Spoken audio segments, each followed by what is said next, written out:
Electoral bond जिनको लाया तो ये कह के गया था कि इससे पॉलिटिकल फंडिंग में ट्रांसपेरेंसी बढ़ेगी, लेकिन होता इसका बिल्कुल ऑपोजिट है।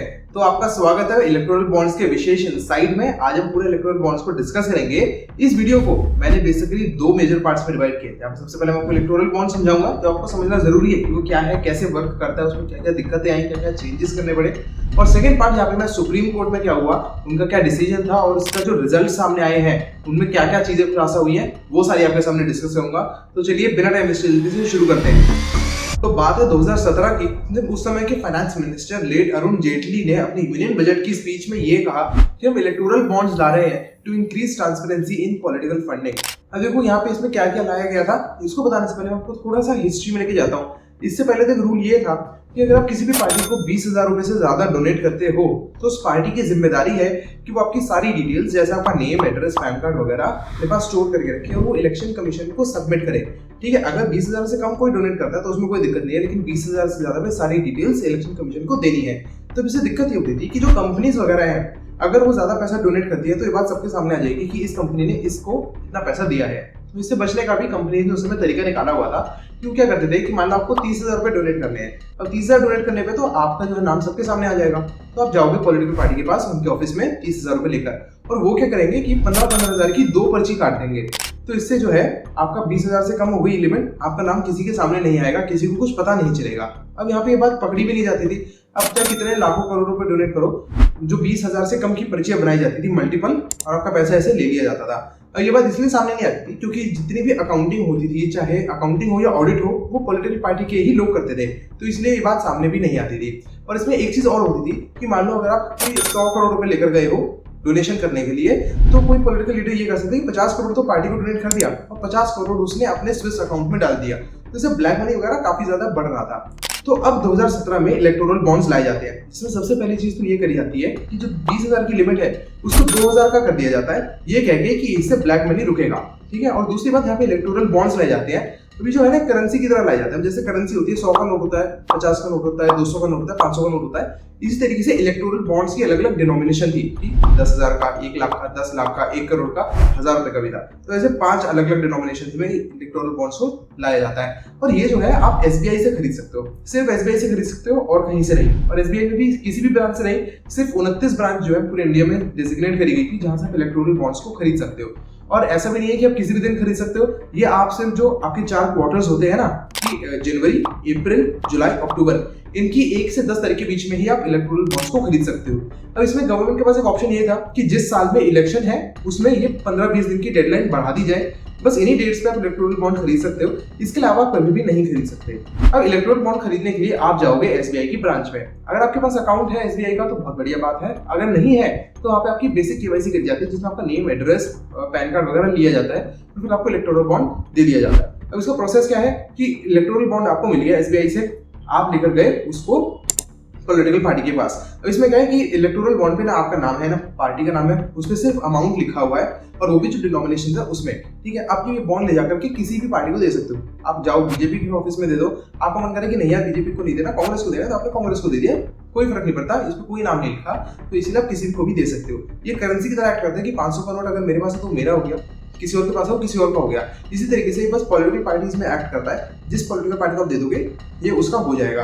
और इसमें क्या है कि जिस दिन आपने इशू किया है, जिस दिन आपने SBI से लिया है, उसके 15 दिन के अंदर अंदर ही आपको ये बॉन्ड जाकर के किसी न किसी पार्टी को देना है। अगर 15 दिन के अंदर आप नहीं देते हो तो फिर ये जो बॉन्ड है वो बेकार हो जाएगा, उसका पैसा ना आपको मिलेगा ना पॉलिटिकल पार्टी को मिलेगा, वो चला जाएगा PM केयर्स फंड में। कई सारे बॉन्ड्स जो है PM केयर फंड्स में जा चुके हैं, 146 बॉन्ड्स जिनका अमाउंट 20 करोड़ रुपए से भी ज्यादा है, तो वो PM केयर्स फंड में ऑलरेडी जा चुके हैं। सो इस तरीके से जो है ये सारा सिस्टम काम करता था, किसी को पता नहीं चलता था कि किसने किसको कितना पैसा दिया है। तो क्या ये बॉन्ड किसी भी पार्टी को दे सकते हो? नहीं, इसमें भी बड़े रूल बनाए गए थे कि रिप्रेजेंटेशन ऑफ पीपल एक्ट के सेक्शन 29A के अंदर जो पार्टीज रजिस्टर्ड है सिर्फ उन्हीं को पैसा दे सकते हो।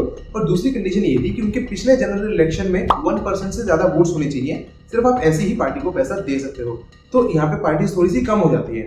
ठीक है, अब यहाँ जो है इसमें क्या चलता है कि SBI को तो पता है कि आपने इनसे बॉन्ड लिया, कितने रुपए का लिया और जाके किसको दिया है, क्योंकि जब आप पॉलिटिकल पार्टी को दोगे, पॉलिटिकल पार्टी SBI के पास जाएगी, वो बॉन्ड देगी और SBI जो है उनके अकाउंट पे पैसा ट्रांसफर कर देगा। सो SBI को सब पता है कि किसके पास कितना पैसा जा रहा है। तो यहाँ पे कहा यह गया है कि गवर्नमेंट को भी नहीं पता कि कौन किसको कितना पैसा दे रहा है। ठीक है। और जो एसबीआई है वो आरटीआई एक्ट के अंदर भी नहीं आता, तो आप एसबीआई को कुछ मैसेज करके या नोटिफिकेशन लिख के लेटर भेज के भी आप उनसे डिटेल्स नहीं ले सकते हो कि किसने किसको कितना पैसा दिया है, ठीक है। अब यहाँ पे जो है इसमें टैक्स नहीं लिया जाता, आप पैसा दे रहे हो, आप पे कोई टैक्स नहीं लिया जाएगा, जिस पार्टी को आप पैसा दे रहे हो उससे कोई टैक्स नहीं लिया जाएगा। तो अब इसको प्रिंट करने का खर्चा, पैसा ट्रांसफर करने का खर्चा, ये कहाँ से आएगा? ये आएगा आपके और मेरे जैसे नॉर्मल टैक्स पेयर्स के पैसों से, और ऐसे 10 करोड़ से भी ज्यादा रुपए अभी तक गवर्नमेंट दे चुकी है इन इलेक्टोरल बॉन्ड्स के लिए। अब इसको थोड़ा सा डिस्कस कर लेते हैं कि इसमें क्या क्या दिक्कतें आई थी। देखो बात ये थी कि बहुत सारे एक्ट्स जैसे companies act, RBI act, IT act, RPA act, income tax act वगैरह को अमेंड किया गया, तो उसमें चेंजेस किए गए थे इसको सही से चलाने के लिए। अब जैसे जो आरबीआई एक्ट है, अब पहले क्या था यार कि जो करेंसी वगैरह है, बॉन्ड्स है, वो सिर्फ आरबीआई प्रिंट कर सकता है, बट इसको चेंजेस करके ये पावर एसबीआई को दे दी कि एसबीआई इलेक्ट्रॉनिक बॉन्ड्स प्रिंट कर सकता है। तो इस वजह से भी काफी दिक्कत आई थी। कंपनीज एक्ट में चेंज किया गया था। क्या चेंज किया गया था? अब पहले क्या रूल था कि जब वो 20,000 वाला सिस्टम जब चल रहा था कि काफी पहले आप जाओगे तो ये था कि एक कंपनी अगर आपको डोनेट करना है तो आपको जो पिछले 3 साल का एवरेज प्रॉफिट है उसका 5% ही डोनेट कर सकते हो, जिस लिमिट को बढ़ा के पहले ही 7.5% कर दिया गया था। यानी आप अपने एवरेज प्रॉफिट का 7.5% ही डोनेट कर सकते हो, इससे ज्यादा नहीं। तो जब इलेक्टोरल बॉन्ड आया 2017 में, इस लिमिट को भी हटा दिया गया, यानी आप अनलिमिटेड पैसा डोनेट कर सकते हो। आपकी इनकम चाहे कितनी भी हो, प्रॉफिट कितना भी हो, आप पैसा अनलिमिटेड डोनेट कर सकते हो इलेक्टोरल बॉन्ड्स में। तो ये कंपनीज एक्ट को चेंज करके ये रूल लाया गया था। अब गवर्नमेंट तो इलेक्टोरल बॉन्ड्स को ये कह के लाई थी कि हमने आरबीआई और इलेक्शन कमीशन ऑफ इंडिया के साथ डिस्कस कर लिया है, उनका अप्रूवल मिल चुका है। लेकिन ये बात भी गलत साबित हो जाती है कि जब आरबीआई के कुछ लेटर्स लीक हो जाते हैं, आरबीआई ने जो लॉ मिनिस्ट्री है उसको लेटर लिख के ये बोला था कि पहली बात तो ये बोली थी कि इलेक्टोरल बॉन्ड्स को प्रिंट करना और इशू करना सिर्फ आरबीआई के हाथ में होना चाहिए, एसबीआई के पास नहीं। और दूसरी बात ये बोली थी कि आपका ट्रांसपेरेंसी का मोटिव सॉल्व नहीं हो रहा है कि अगर मैं बॉन्ड खरीद लूं, मैं अपने दोस्त को देता हूं, मेरा दोस्त जाकर के जो है पॉलिटिकल पार्टी को डोनेट कर दे, तो लोगों के सामने ट्रांसपेरेंसी नहीं आ रही है कि असल में किसने डोनेट किया है। तो ये दो मोटिव है सॉल्व नहीं हो रहे। अब इसके रिप्लाई में जो फाइनेंस मिनिस्ट्री है वो सेम रिप्लाई करते हुए ये कहती है कि आरबीआई जो है इस ढंग से इलेक्ट्रॉनिक बॉन्ड्स को समझा ही नहीं है और ये बहुत देरी हो चुकी है, अब तो हम अपना काम प्रोसीड कर रहे हैं। जबकि आरबीआई ने बोला था कि मैं तो सिर्फ 2 दिन में रिप्लाई कर दिया था। तो ये एक सबसे बड़ी कंट्रोवर्सी हुई थी। अब इसके अलावा जो इलेक्शन कमीशन ऑफ इंडिया है उन्होंने भी इसको बोला था कि ये चीज़ को स्टॉप करना चाहिए, ये नहीं अलाउ होना चाहिए, क्योंकि जो कंपनीज एक्ट में अमेंडमेंट करे गए हैं इससे लोग शेल कंपनी बनाएंगे और ऐसे बहुत ज़्यादा ब्लैक मनी बढ़ जाएगा, ठीक है। इसके अलावा जो लॉ मिनिस्ट्री है उसने भी ये चीज़ कही थी कि जो 1% वाला क्राइटेरिया ये गलत है, इससे जो छोटी पार्टीज हैं जिनको बहुत कम वोट्स मिले थे उनको पैसा नहीं मिल पाएगा। तो ऐसे यहाँ पे कई सारी कंट्रोवर्सीज चल रही थी। अब यार अगर मैं आरबीआई की बात करूं तो आरबीआई को क्यों नहीं रखा गया, एसबीआई को ही क्यों चूज किया इलेक्ट्रॉनिक बॉन्ड्स प्रिंट और इशू करने के लिए? तो इसके लिए हमें थोड़ा सा और समझना पड़ेगा। अब जो एसबीआई है ना, पहली बात वो आता है गवर्नमेंट के अंदर, ठीक है। तो गवर्नमेंट ही उसको कंट्रोल करती है। जो उसका गवर्नर होता है वो भी गवर्नर, चेयरमैन, जो चेयरमैन होता है वो भी गवर्नमेंट ही उसको इलेक्ट करती है। अब गवर्नमेंट का कोई भी बंदा आकर के एसबीआई से सारी डिटेल्स ले सकता है कि किसने किसको कितना इलेक्टोरल बॉन्ड दिया, इवन ऑपोजिशन पार्टीज को भी कितना पैसा मिला है, सारी डिटेल्स वहां से निकलवा सकते हैं। तो और एसबीआई जो है वो आरटीआई एक्ट के अंडर भी नहीं आ रहा, तो आम इंसान भी उसकी इन्फॉर्मेशन नहीं ले सकता। तो रूलिंग पार्टी को इससे बहुत ज्यादा फायदा होता है कि उसके पास सारी इन्फॉर्मेशन रहती है, ठीक है। सो ये बात चल रही थी एसबीआई के आसपास। अब इलेक्टोरल बॉन्ड्स की इन्फॉर्मेशन किसके पास रहती है? सिर्फ 2 लोगों के पास, एक तो जो रूलिंग गवर्नमेंट है और जो कंपनी डोनेट कर रही है, ठीक है। आम आदमी को नहीं पता कि किसने किसको कितना पैसा दिया, इलेक्शन कमीशन को नहीं पता, इनकम टैक्स डिपार्टमेंट को नहीं पता और ऑपोजिशन को भी नहीं पता। तो ये बहुत ज्यादा ट्रांसपेरेंसी इसमें बिल्कुल भी नहीं थी।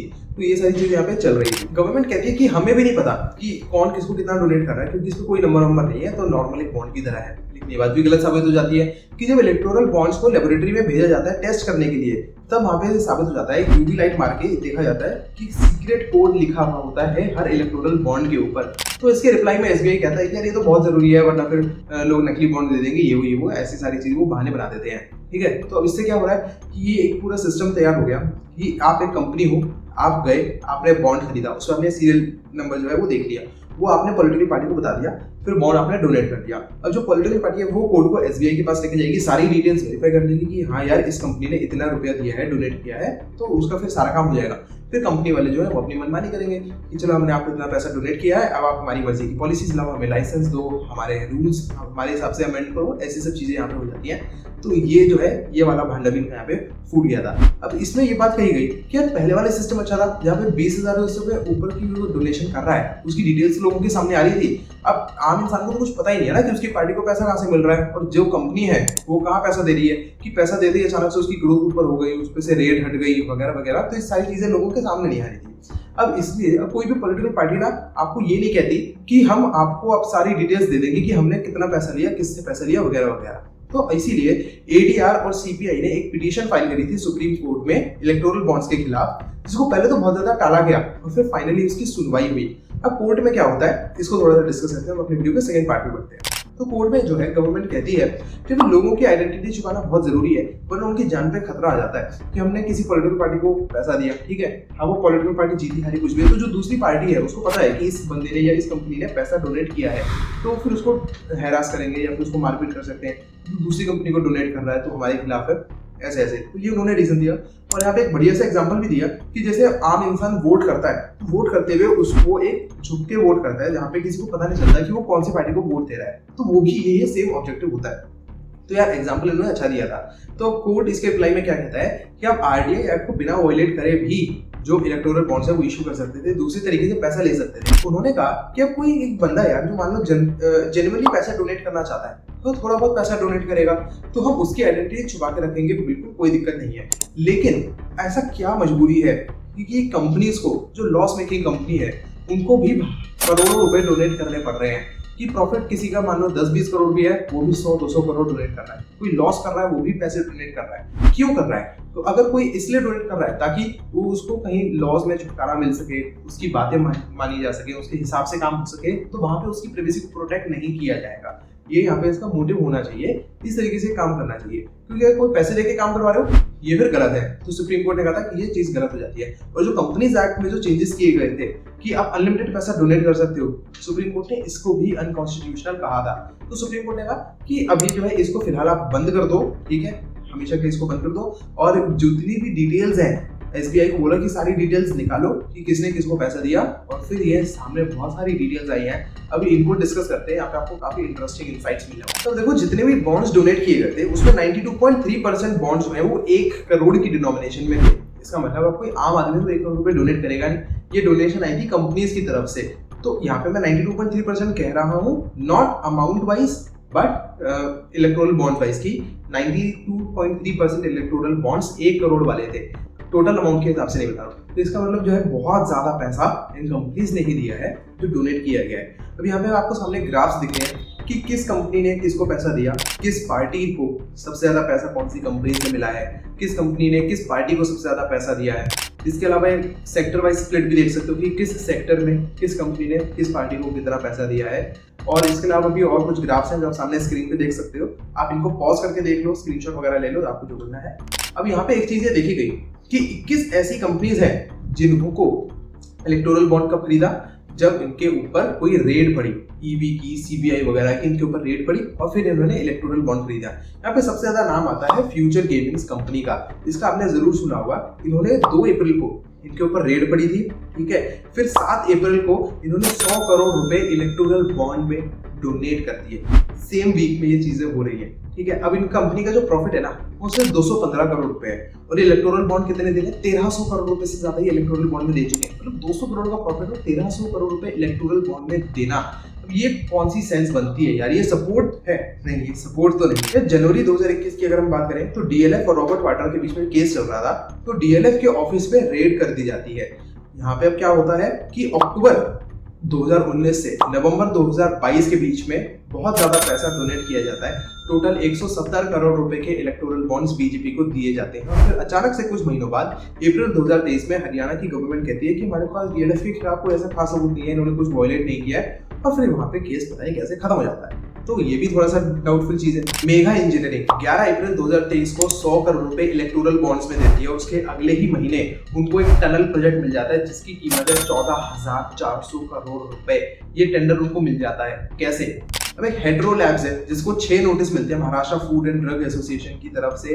अब यहाँ पे इन्होंने रेमडेसिविर बनाई थी कोविड के टाइम पे, आपने इसका नाम जरूर सुना होगा। तो इनके जो रेमडेसिविर है वो बार-बार टेस्ट में फेल हो रही थी, उस पर येलो कलर आ रहा था जो कि ट्रांसपेरेंट आना चाहिए, ठीक है। यहाँ पे ये टेस्ट पास नहीं कर पा रहे थे। फिर यहाँ पे क्या होता है, अब यहाँ पे जो farmer drug commission Om Prakash Sadwani, उन्होंने कहा था कि इनका लाइसेंस सस्पेंड हो जाना चाहिए, पर ऐसा नहीं होता है। जुलाई 2021 में इनके पास नोटिस जाता है, अप्रैल 2022 में ये 40 करोड़ रुपए इलेक्टोरल बॉन्ड में डोनेट करते हैं और फिर ये बच जाते हैं। और भी ऐसी कंपनीज थी कि जिनको नोटिस भेजे जाते हैं, वो इलेक्टोरल बॉन्ड में डोनेट करते हैं और फिर बच जाते हैं। अगर आप जितनी कंपनीज जो डोनेट कर रही है उसमें टॉप 50 देखोगे तो वो टॉप 50 आपको देखने मिलेगा कि ऐसी कंपनीज हैं जिनका कुछ ना कुछ गवर्नमेंट से रिलेशन है, कि चाहे उन्हें लाइसेंस लेना हो, ठीक है, या फिर कोई रूल्स एंड रेगुलेशंस वगैरह की अमेंडमेंट हो, तो ऐसा हो जिसमें जरूरत पड़ती है सबसे ज्यादा उन कंपनीज ने डोनेट किया है। तो यहाँ पे आप अपनी फेवरेट पॉलिटिकल पार्टी को थोड़ा सा साइड रखो कि किसको ज्यादा सपोर्ट करते हो आप, वो बात की बात है, लेकिन यहाँ पे हर गवर्नमेंट को पैसा दिया जा रहा है। अगर आप देखो फ्यूचर गेमिंग को, तो उसमें सबसे ज्यादा पैसा AITC को दिया है, तो यहाँ पे जो स्टेट लेवल पे गवर्नमेंट है उसको भी ज्यादा पैसा मिलता है। तो ये ओवरऑल पूरे देश का नुकसान है। यहाँ पे बहुत ज्यादा करप्शन हो रहा है। कोई एक पॉलिटिकल पार्टी को ब्लेम नहीं किया जा सकता, सिर्फ कि वो ही पैसा खा रहे हैं, सारे ब्लेम करने वाले हैं। तो ये देश का ही नुकसान है इससे। और ये विशेष इंसाइट आपको कैसा लगा? अगर आपको समझ में आता है, अच्छे से समझ आया, पसंद आया, मुझे नीचे कमेंट करके बताओ। आप अपने व्यूज भी डिस्कस करो कि कैसा ही आपको इसके बारे में क्या सोचना है, और सब्सक्राइब कर लो, ऐसी और वीडियोस आपके सामने आती रहेंगी। मैं तो अपनी अगली वीडियो में, तब तक के लिए tata bye bye, thank you.